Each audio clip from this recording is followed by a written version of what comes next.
Hello दोस्तों, आज हम पढ़ेंगे महादेवी वर्मा के जीवन परिचय। तो चलो शुरू करते हैं।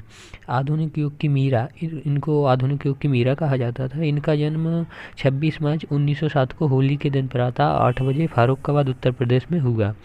परिवार में 200 वर्षों के बाद पुत्री का जन्म हुआ था, तो बाबा बांके बिहारी बहुत हर्षित हुए थे।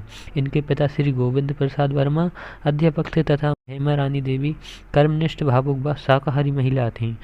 ये नीचे देखते हैं इनकी।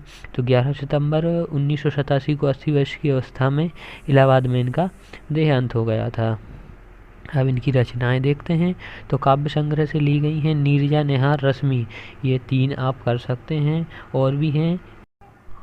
अब इनकी और रचनाएं भी हैं, जैसे स्मृति की रेखाएं, मेरा परिवार, चांद एक पत्रिका है जो ये निःशुल्क संपादन कराती थी। अब इनकी भाषा देख लेते हैं। महादेवी वर्मा की भाषा सरल व सशक्त थी। इनकी जो भाषा थी वह सरल व सशक्त थी। उर्दू फारसी लोक प्रचलित शब्दों का इन्होंने प्रयोग किया है। अंग्रेजी के शब्द जैसे लेक्चर, क्लास, इंस्पेक्टर जैसे शब्दों का इन्हें प्रयोग किया है। और इनकी भाषा में जो मुहावरे का भी प्रयोग किया गया था। और इनकी हिंदी भाषा और संस्कृत ये कोमल शब्दों का अनुपम सौंदर्य मिलता है। इनकी शैली देख लेते हैं दोस्तों। महादेवी वर्मा की शैली निम्नलिखित है, मतलब इनकी अलग अलग पॉइंट में ये शैली है। जैसे फर्स्ट है सूत्रात्मक शैली। महादेवी वर्मा अपनी बात को कम से कम शब्दों में कहने में माहिर थीं, अतः उन्होंने सूत्रात्मक शैली को अपनाया, जिससे गंभीरता भी आ गई।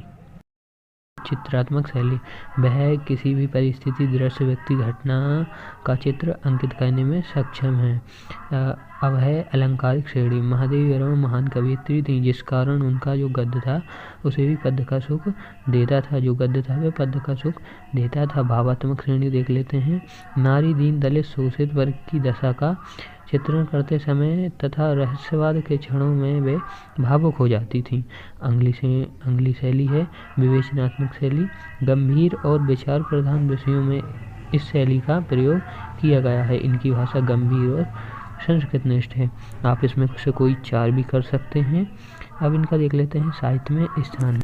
महादेवी वर्मा हिंदी की महान कवयित्रियों में से एक हैं। इनके मंगलमय हृदय ने समस्त प्राणियों को प्रेम की डोर में बांध लिया है। आप हिंदी साहित्य के आकाश में ध्रुव तारे के समान सदैव चमकती रहेंगी। Thank you.